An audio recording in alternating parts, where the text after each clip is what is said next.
Okay, good morning everyone. Xin chào quý vị. Are we piping it to the lunch, the dining area? Yeah, okay.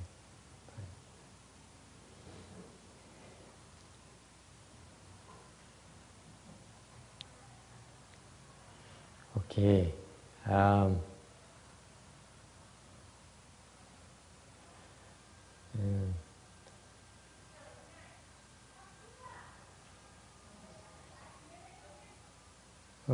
I didn't realize that there's so much noise they're making when they cook.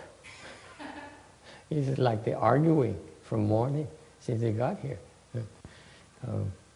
Như nấu ăn mà có vẻ nói qua nói lại nhiều vậy thôi.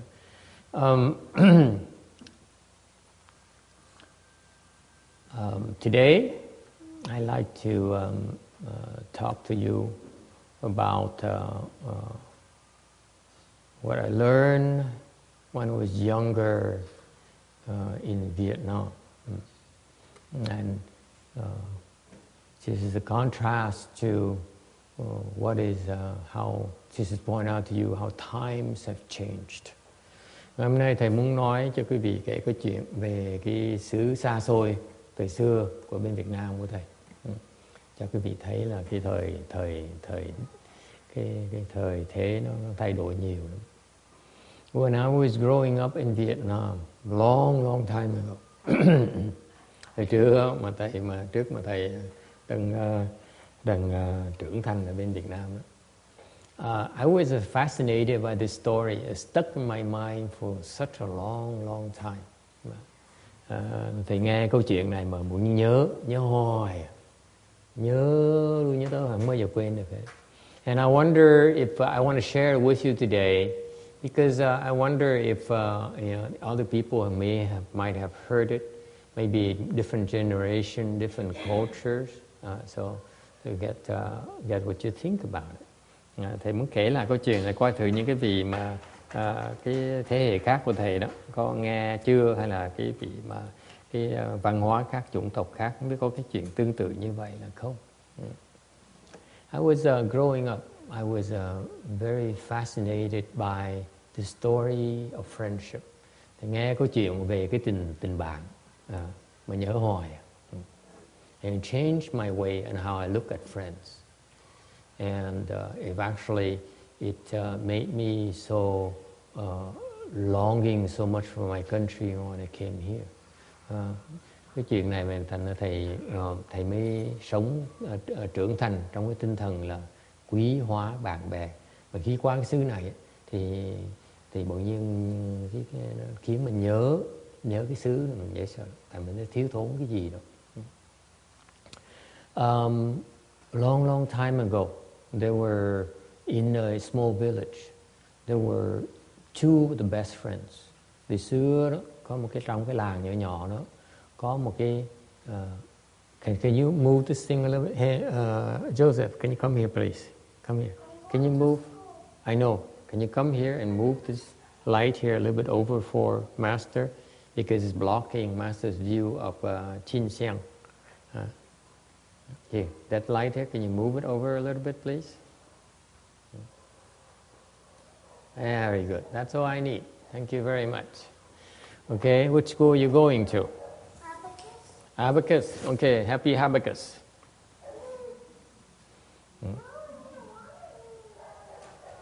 Okay. Two of the best friends.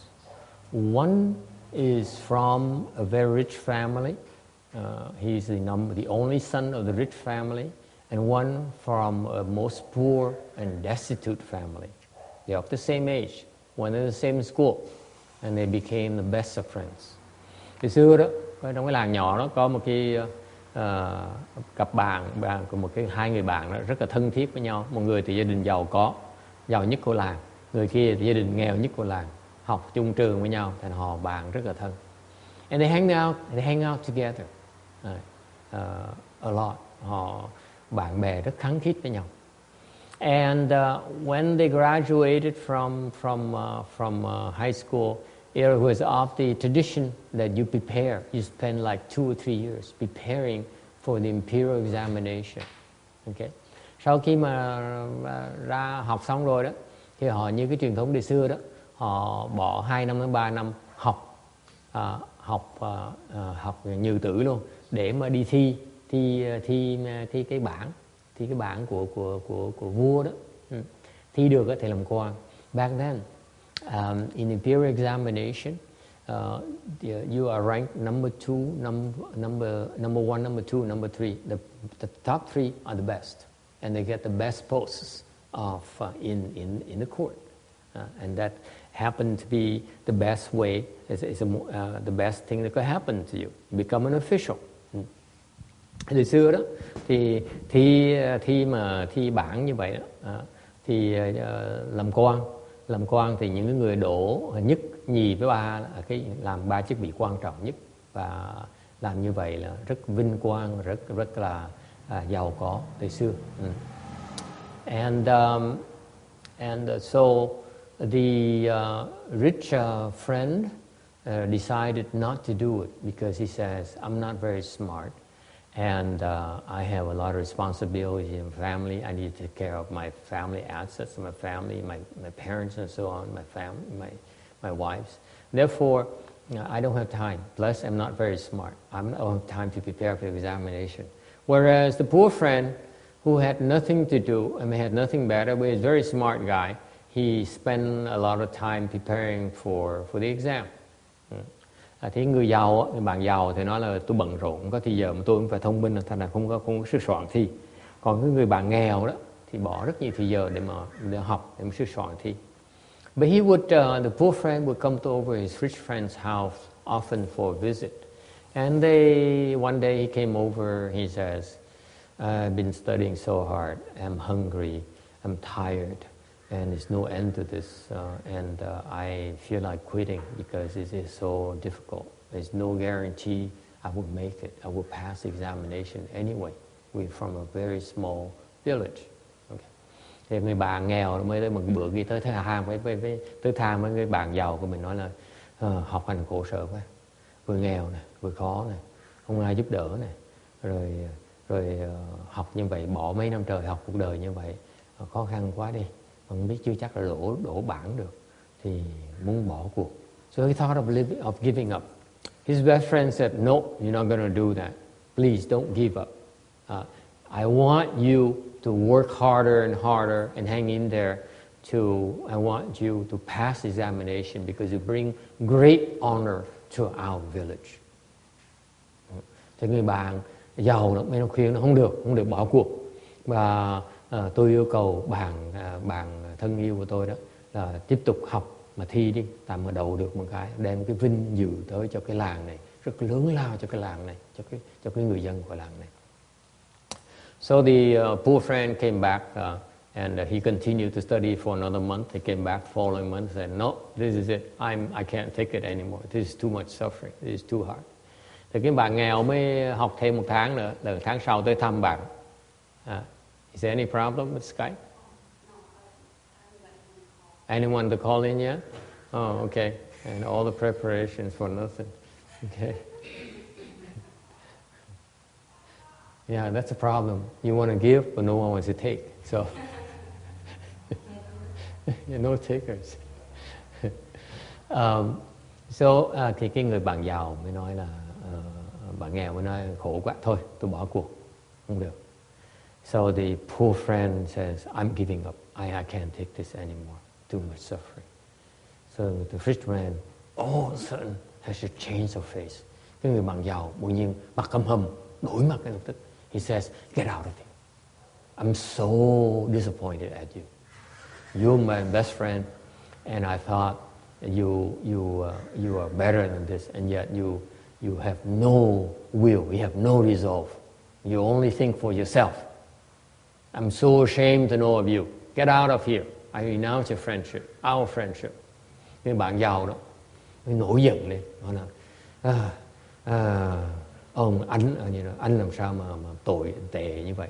Chỉ là nghĩ chỉ muốn nghĩ chuyện sung sướng không? Mà không chịu khổ nhọc một tí thì sợ, khó khăn một tí là sợ. Là như vậy tôi mất mặt, tôi rất hổ thẹn biết anh, thôi mình không cần nên làm bạn với nhau nữa. So he kicked him out of the house right away. He says, get out, don't ever come back again. Thì cái bạn giàu mới đuổi người ra, nói đừng bao giờ trở lại nữa. So the poor friend walked around there was shocked.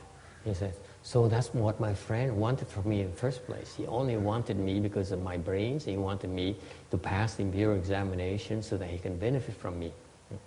Thì người bạn nghèo nó rất là khổ sở, liễu thểu đi ra, nó nói trời, tại ra bạn mình trước giờ thích mình là tại vì mình nhờ vả học hành của mình, cái thông minh của mình. Rồi sau này tính là nhờ vả mình khi mình đầu bảng, sau sẽ tính nhờ vả tiếp.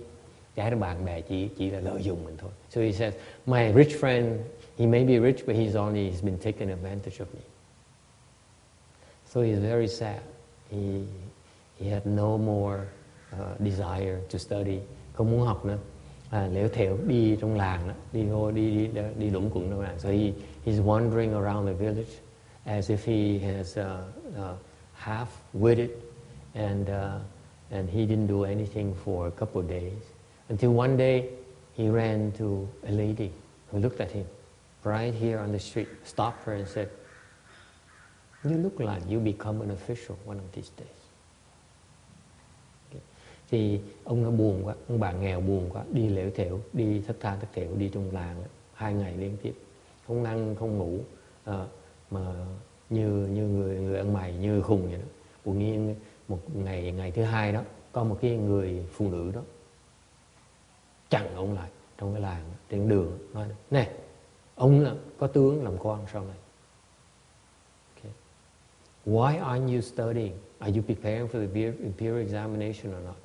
Đó, thì ông có đang sửa soạn thi là không, học thi là không? So the man says, what imperial examination? I have no money, I have no food, no one to support me. How could I possibly prepare for imperial examination? Ông người nghèo mới nói là tôi có ai đó hỏi cho tôi đâu, không tiền, không bạc, không chỗ nương tựa, làm sao tôi học thi được? So she says, if you're willing to study for an imperial examination, I will support you, I will help you, I will take care of you. Cái bà đó mới nói, cô đó mới nói là anh đừng có lo, anh về anh học đi, để tôi lo cho anh.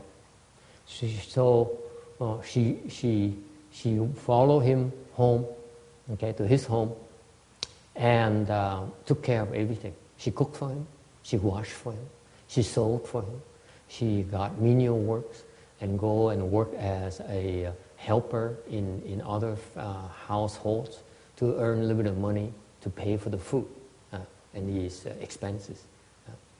Cái bà đó mới về nấu cho ông ăn, tắm cho ông, khâu vá cho ông, dọn dẹp nhà cửa, xong rồi thì giờ mà còn lại đó thì đi buôn bán hoặc là tới làm việc cho mấy cái nhà khác để làm tí tiền, để mà đem tiền về mua đồ ăn, với đem trả tiền chi phí của cái nhà. So she supported him for during his studies. And this is what used to be the case in Asia back then, where actually for the men to prepare for the imperial examination, the wife or the women took care of the household and took care of everything. Okay. Thành đời xưa nó như vậy đó, quý vị biết không? Là muốn đi làm quan đó, là người đàn ông phải hy sinh mấy năm trời, người phụ nữ là phải lo tất cả cho gia đình, lo đảm đang, phải ăn bát tân hương. And this is a tradition of Asian ladies by the Asian women, to be very competent, to be really to learn how to take care of the household, while the men have nothing to do but study. Okay. Đây là cái truyền thống Á Đông chúng ta đó, là đời xưa như vậy đó, là phụ nữ rất là đảm đang. Okay. And so when the time came, the poor man and his woman, that lady, they traveled to the capital city where they put up a tent. That she continued to take care of him while he took the imperial examination which lasted for 1 week. That's how tough it was back then. 3 năm mới được, học 3 năm. Yeah. And if you fail, you have to come back 3 years later. That's how tough it is. 3 years. Every 3 years only. It's very selective. Every 3 years, they have one imperial examination where the whole country converges to the capital, and they competed, and for a week or a few days, and then if you fail, you have to come back 3 more years, and 3 more years. That's it. And only the top candidates, like 3 of them, will get the great posts. The rest of them are just minor officials. Okay. Yes. Thank you very much. For Skype, okay.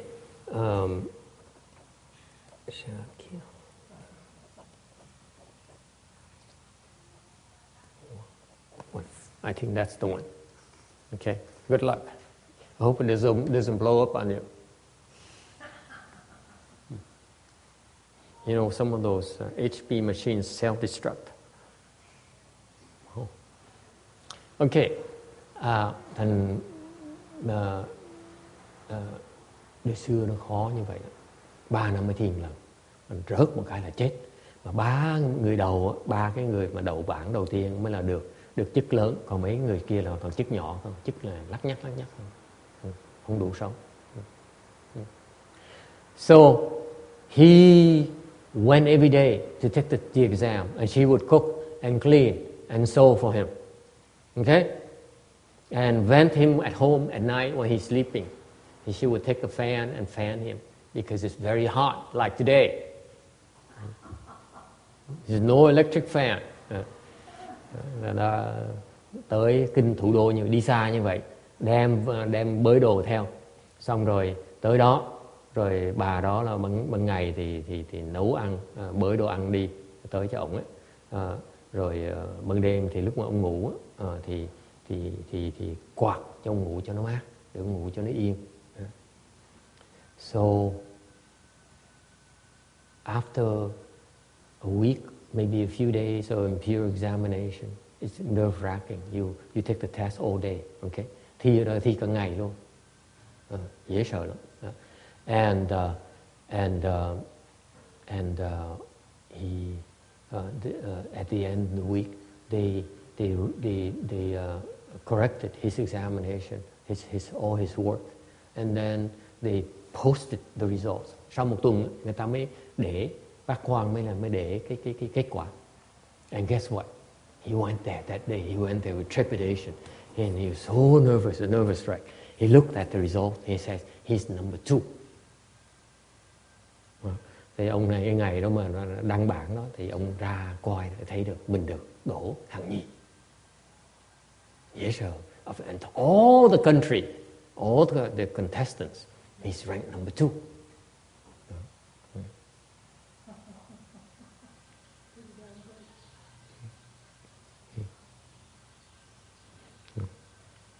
He was so excited, as you can imagine. He ran back to his tent. Ông mừng quá. Ông mừng hết lớn, ông chạy tới. When he saw the tent, he started screaming and saying, "Honey, honey, guess what? Cái ông nó từ gần tới thấy cái lều một cái là lá hét nó sùm. Nói, em ơi, mình ơi, anh đổ rồi. I said, I made it number 2. He ran to the tent and I said, honey, I'm number 2. I made it to number 2. Did you make it to Skype? Okay. Second time. Yeah. Thì ông nói là đổ thứ nhì rồi. And guess what? The tent was empty. No one there. She was not even there. So he looked everywhere for days around the capital city. He went everywhere. He says, I need to find her. I need to tell her the great news. Ông này, ông mở cửa cái lều đó, không có ai hết đó. Ông hoảng lên, ông la hét, ông hỏi hàng xóm, ông đi hỏi tùm lum tùm la, không ai biết là cái bà đó, bà vợ mình ở đâu rồi. Thành ông kiếm, ông bỏ cái mấy ngày khắp thủ đô, ông kiếm hết khắp tất cả, kiếm vợ mình, kiếm người thương của mình, kiếm ra, couldn't find her. So finally, he gave up, reported to the court, and they made him a big official. Thành ông bỏ cuộc, ông trở về triều, ông trình diện, thì thủ tướng đó, tể tướng đó, mới phong ông làm một cái chức quan rất là lớn. So as per the tradition, he have a long procession from the capital city back to his village with his attendants on those palanquins. Hồi xưa đó ông mới đi lòng về, đi cái chỗ ta khiêng về, rồi có lính đi hầu. And then when he near the village, he started his band. The band started playing, and then announcing him that the great official from the court has come back to his village. So the mayor and everyone lined up by the village and greeted him. They said, "Oh, you brought honor to all of us. Thank you, thank you, thank you." And of course, they brought along with them their daughters for him to take a look at the beauties of the village.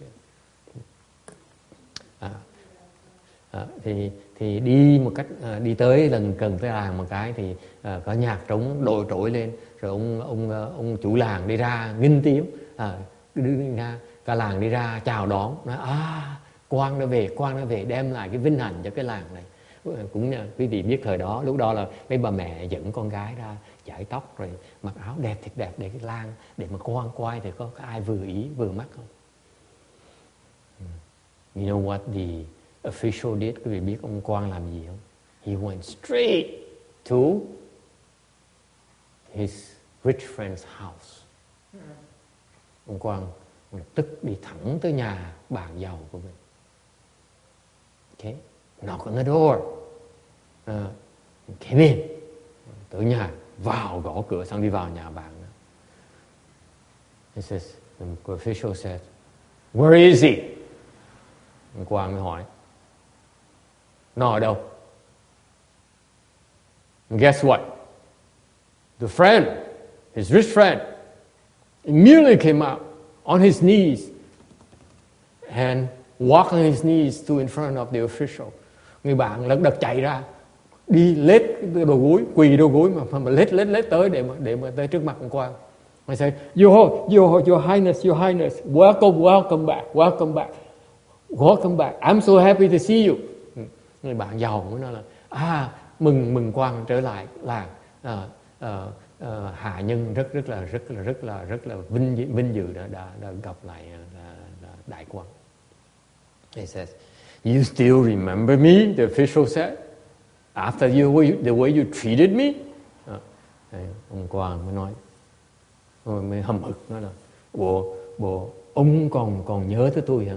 Ông phải ông đã quên, ông đã đuổi tôi ra là cái nhà ông này.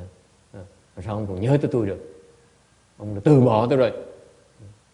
The rich friend says, "No, I always thought of you. I always remember you as the best friend I've ever had." Mấy bạn mới lật đật nói là không có. Trước giờ Hà Nhân bây giờ cũng nhớ tới đại quan ấy. Là tại đại quan là người bạn thân nhất mà Hà Nhân có thể có trong cuộc đời. I said, "Yeah, that's not how you treated me. That's not how I remember you treated me." So the rich friend says, "But please, I forgive. It's a misunderstanding on my part. Please let me make it up to you. Please stay over. You travel very far from the capital city. Please let me serve you a meal, serve you lunch." Thì bạn giàu mới nói là Hạ Nhân biết là đại quan đã đi xa từ thủ đô tới đây chắc là mệt mỏi, đường xa mệt mỏi lắm, thành để cho Hạ Nhân cho phép Hạ Nhân dọn một cái bữa ăn để cho đại quan dùng So the official said, yeah, okay, this is I accept because of the way I felt about you. Okay, I never forget you as my friend. Ông Quang mới nói tôi nhận tại vì đây là lần cuối cùng để cho ông biết là tôi vẫn còn nhớ cái tình cũ đời xưa của mình. Okay. So he came to the dining hall and the rich man says, also, please allow me to present to you my family, my children and my wives. Thì ông bạn giàu nên để cho phép hạ nhân giới thiệu cho đại quan gia đình của hạ nhân. Okay. My father passed away. Now all I have, what I have left is just my family, my wives and my children. Nói là cha của hạ nhân đã qua đời, cha mẹ hạ nhân qua đời. Okay. Bây giờ chỉ còn gia đình hạ nhân thôi. Cho phép hạ nhân giới thiệu gia đình với đại quan. So the rich man clapped his hand. His children came out and then followed his wives, his 4 wives. Back then, they have 4 wives. It's perfectly okay. 4 wives, Roberta. Those are the old times. Thì mới nói là mới vỗ tay thì mấy đứa con nó sắp hàng đi ra, xong có 4 người vợ đi ra. Okay. Because he has the number 1, number 2, number 3, number 4. Different ages. You know that. 4 vợ tại sao? Mỗi vợ cái khác tuổi nhau. Oldest to youngest. That's right. So what happens is the older ones came in first and then they worked for a while and then they got older. Then the men would marry a second one who's a little bit younger who then goes to work. Then the big wives would order her around. And then number 3 comes in, number 2, number 1 will order number 3 around and so on. That's the way it works back then.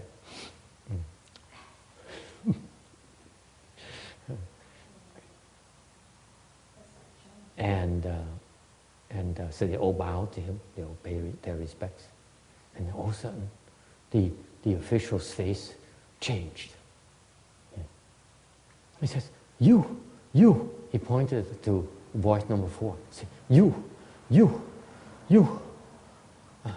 Cái ông Quang bỗng nhiên chỉ tới cái bà vợ thứ 4, bà vợ trẻ nhất, đổi mặt này.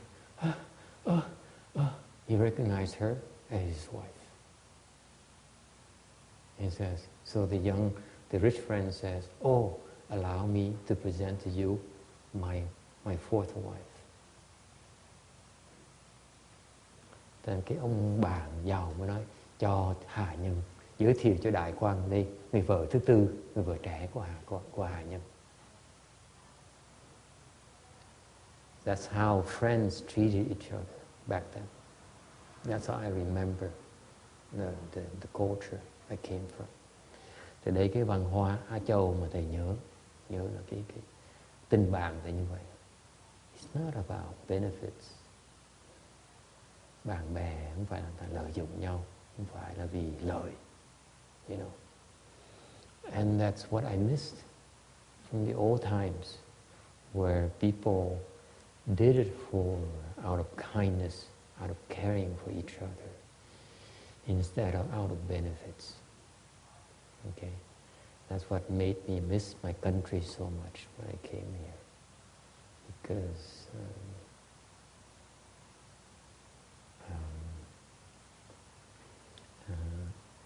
life is good when you have everything, but you also miss the true caring, the deep caring that people have for each other. Thì lúc mà thầy qua đây, thầy mặc dầu nó đầy đủ hơn, mặc dầu sung túc hơn, nhưng đều vẫn nhớ, thêm thiếu thốn cái tình nghĩa bạn bè mà người ta có với nhau. Okay, so what do you think? Quý vị nghĩ sao? Is it something that in your cultures as well? Cái chuyện này quý vị nghĩ trong cái văn hóa quý vị đó nó có như vậy là không? Yes? Chinese culture? You don't know enough. Is that part of the culture too? It's so important, isn't it?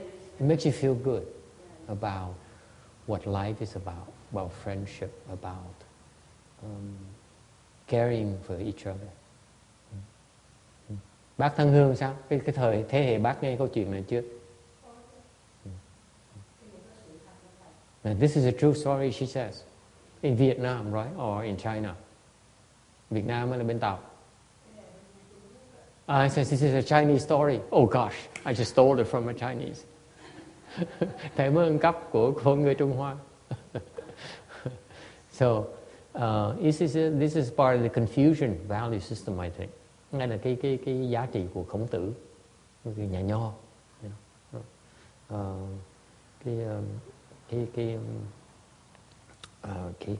Cái tình nghĩa, mà cái người Á Đông mình nó quan trọng. This is what the Asians value, the loyalty and the sacrifices. You make sacrifices for your friend. You give your friend your best wife. Đó là cái sự hy sinh cho bạn bè mình, cho bạn bè mình cái vợ vợ quý của mình. And you also see the loyalty from the fourth wife, who after she knew that the young man became an official, she came back to her husband. He says, mission accomplished. Rồi cái sự trung thành của cái người vợ mà sau khi thấy là cái người trẻ đó mà sắp làm quan rồi, bỏ cái đó, trở về lại với chồng mình, trung thành với chồng mình làm xong nhiệm vụ mình rồi mình trở về phục vụ cho chồng. Okay, and I think this is the kind of thing that I wished the Asian parents would pass on to their children, because that's part of their important heritage. That is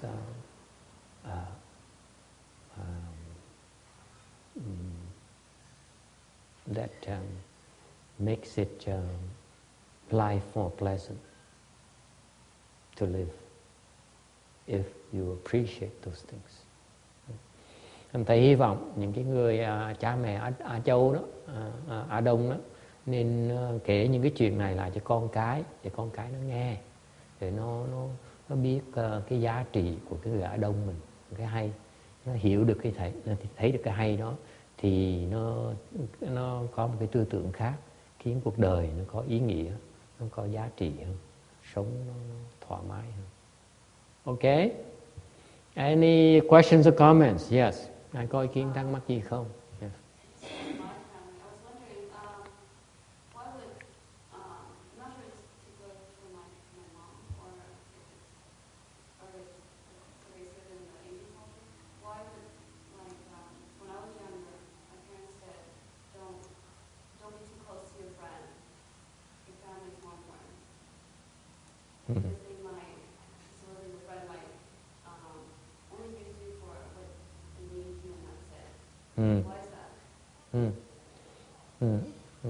Có người hỏi là trong gia đình cô là người Hoa,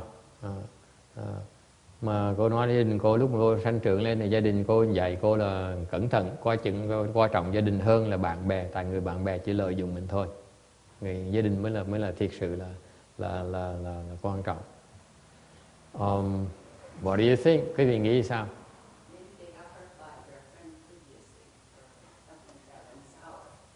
Yeah. Because times have changed, I think. Times have changed. Because I find that as the society becomes more modernized, people are so more hungry for benefits, self-benefits. It seems like it's what matters. Make money, benefit yourself, because that's real. Otherwise, the friendships or whatever, it's just only words, only promises. Okay? Tại vì thầy nghĩ cái này là theo cái thời đại văn minh mình, càng văn minh chừng nào thì con người nó càng có nhiều cái nghi ngờ hơn. Tại vì Cái quan trọng của đời thời đại văn minh này là mình nhìn cái lợi thôi, mình tìm cái lợi, cầu cái tiền, cầu cái lợi. Tại cái đó là cái thật, mình cầm được tiền được tay nó là chắc.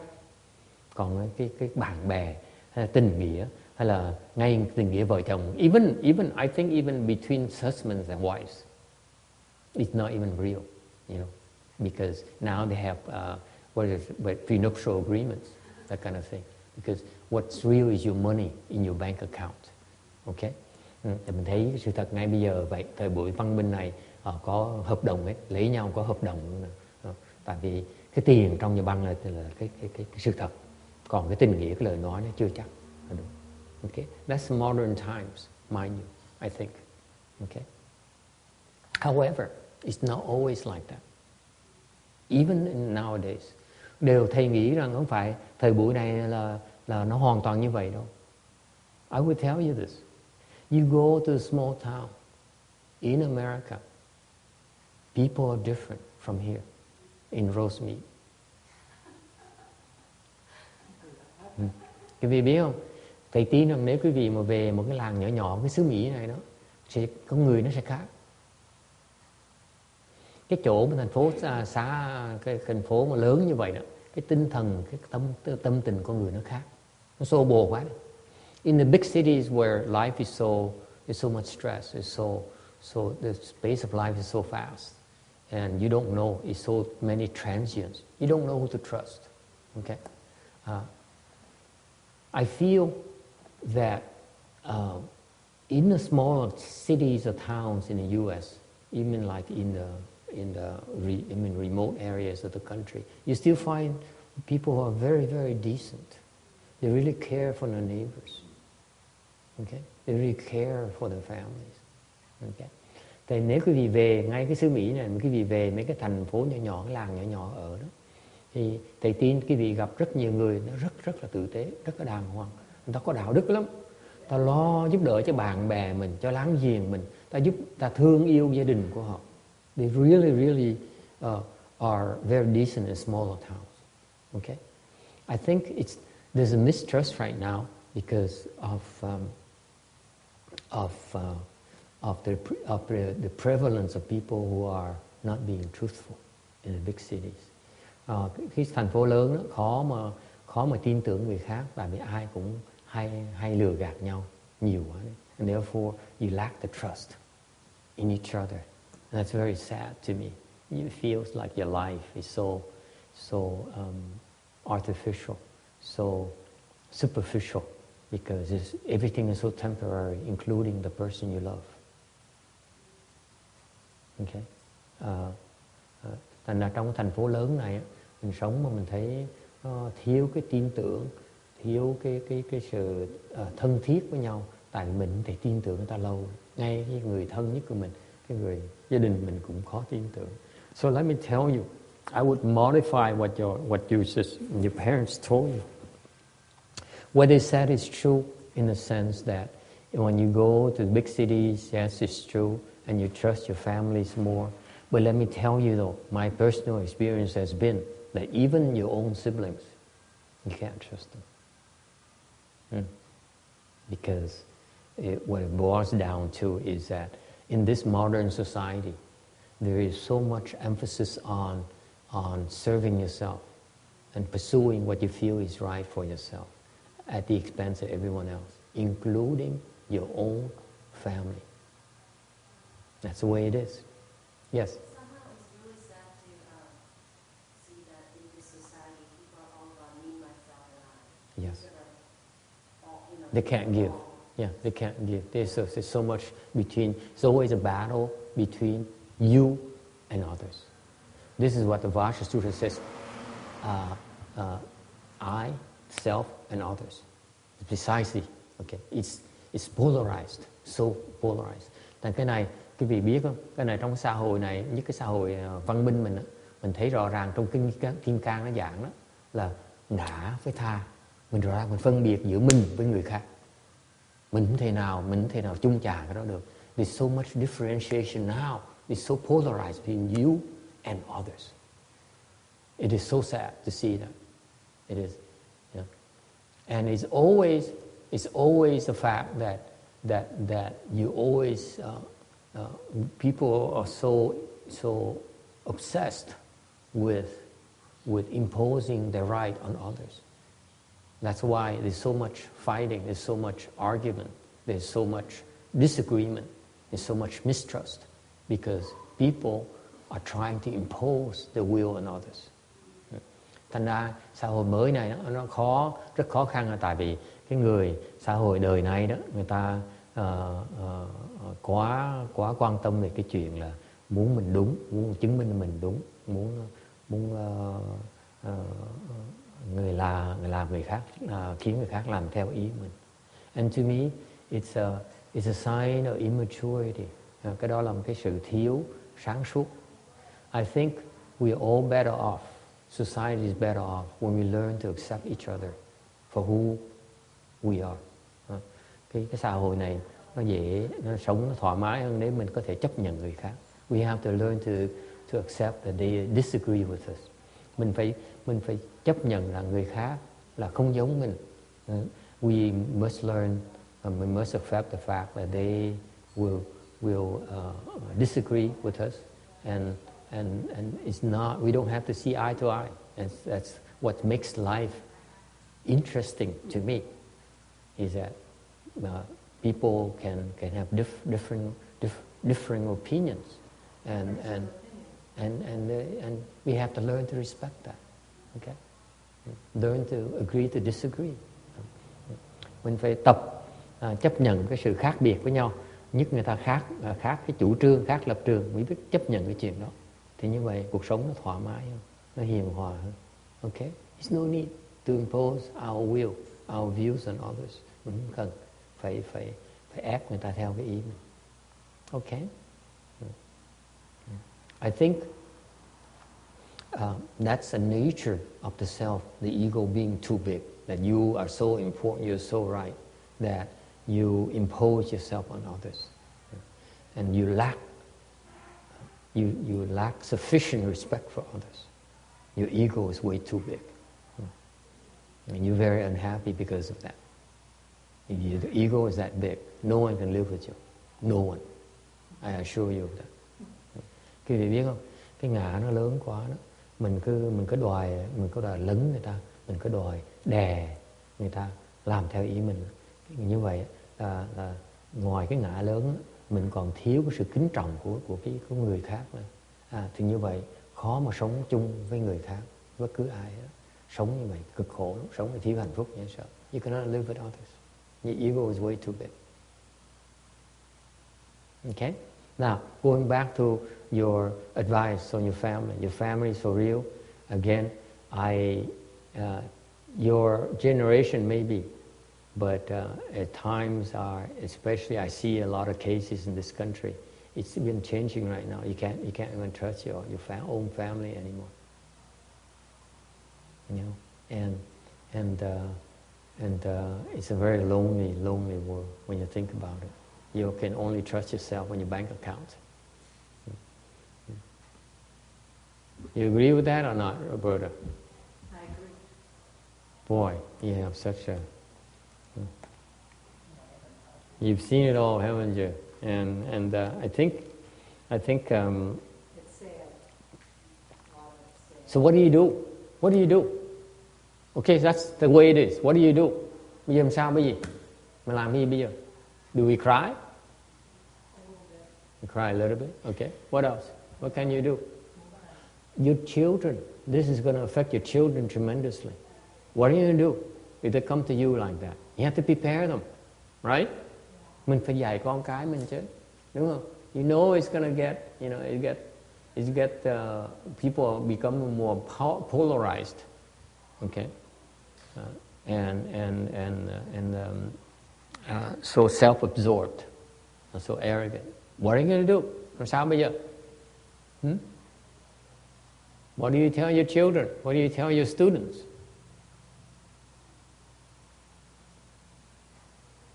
Yes.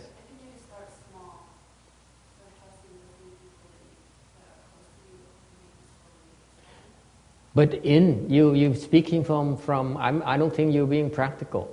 what your parents are trying to tell you is that they're trying to save you from getting hurt. You hurt the most by the people you trust the most. That's what they're trying to save you. That's the message they sent you. You know, you can't trust your friends because if you trust the wrong people, you get hurt very, very badly. Especially those boys who said all those sweet things to you. Okay, that's what I think what they're trying to tell you. Thì cái lời dạy mà người cha mẹ nói, bậc cha mẹ nói là phải tin tưởng gia đình hơn tin tưởng bạn bè, cái nó cũng rất thay đổi nữa. Bây giờ khó mà tin tưởng ai, ngay gia đình mình cũng khó tin tưởng, nó khổ như vậy. Thì cái ý nghĩa cái đó là cái người mình tin tưởng nhất là cái người có thể khả năng làm cho mình khổ sở nhất. Tại nó phải cẩn thận, chọn người để cẩn thận. So the message is that you have to choose the people you trust carefully, right? That's the message. That's what I heard from your parents. Okay. So you shouldn't take it literally. The message I would change it to is you have to be careful who you trust. Okay? Right? Thành thay đổi lại cái lời dạy của cha mẹ, răng dạy cha mẹ nói là tin tưởng gia đình hơn tin tưởng bạn bè, thì sửa lại là nên chọn cái người mình tin tưởng. It doesn't have to be your family. It doesn't have to be, it could be a total stranger. It may turn out to be the most trustworthy person you will find. It could be your husband, it could be your wife. Okay? You don't know. But you have to choose carefully. And that is proven with the test of time and upheaval and hardship. Là cái người mình tin tưởng, mình sẽ chọn tin tưởng người đó là được chứng minh qua cái thời gian, qua cái sự thử thách. Cần gặp cái thử thách mới thấy được cái lòng người. Okay? You don't know how the person really is until you see a test. You see, you go through a test. Okay? All right? You agree with that? Okay. Now, the problem is still unsolved. What if the person you trust betrays you? What are you going to do now? Vấn đề mình chưa giải quyết xong, chưa bàn tới là cái người mình chọn mà người tin tưởng mình đó. Because in your life, you're going to trust some people. You will misplace your trust on someone, and you will get hurt. Your children will get hurt. Okay? Ngày nào đó mình có thể chọn người sai. Người ta lợi dụng mình, người ta hại mình. Thì mình làm gì bây giờ? What do you do? You become bitter. You say, I never trust anyone again. Right?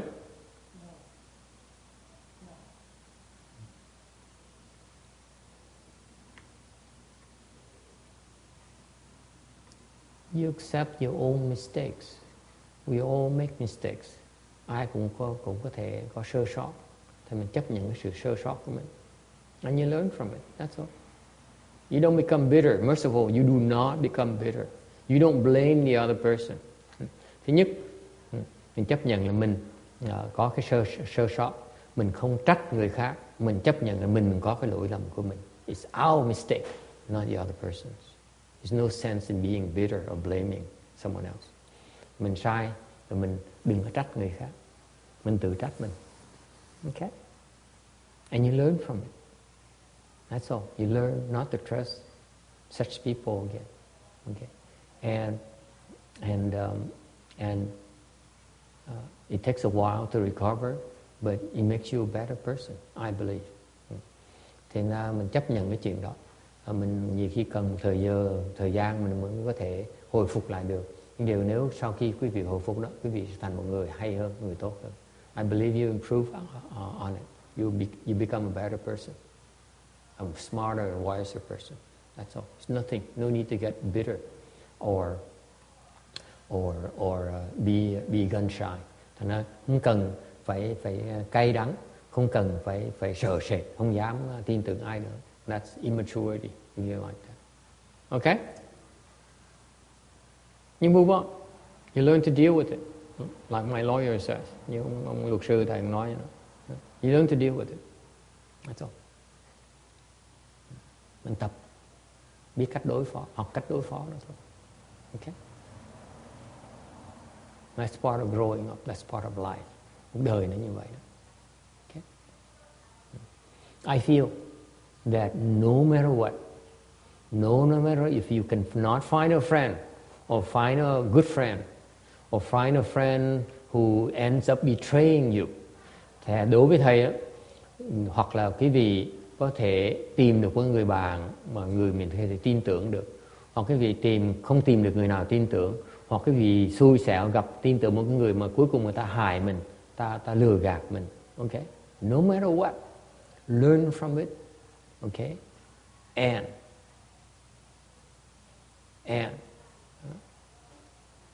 do not be dejected.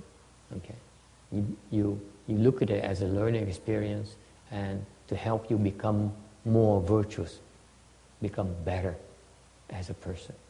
Bất cứ cái hoàn cảnh nào mình không có cay đắng, mình học từ cái hoàn cảnh đó, mà cái mục tiêu mình thành một người của cuộc sống đạo đức hơn, có một sống lương thiện hơn. That's what it's supposed to mean, by the way. The experience are supposed to help you, point out to you your mistakes, so you learn from it and you become a better person because of it. Thành những cái chuyện nó không hay nó xảy ra là có mục tiêu đối với thầy để cho thầy thấy cái lỗi lầm của chúng ta. Thứ nhất, có cái lỗi chuyện mới xảy ra. You see, bad things happen to us because of our mistakes, like it or not. Okay? Okay. And then you learn from it, and you become more virtuous. Thì mình có lỗi, mình có chuyện không hay xảy ra, học cái bài học đó để thành con người tốt hơn, người có đạo đức hơn. Okay? So far so good? Okay, that's where we ended today. So now we're gonna, the Xian Shun is gonna do the lunch ceremony, and then we go and have the Vietnamese phở. Bây giờ mình chấm dứt ở đây, mình sẽ làm lễ cúng ngọt xong rồi đi dùng phở. Okay, all right, thank you.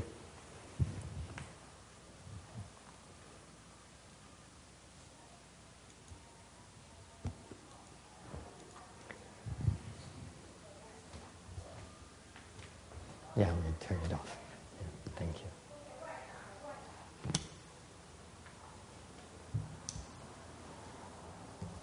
Okay, page 51.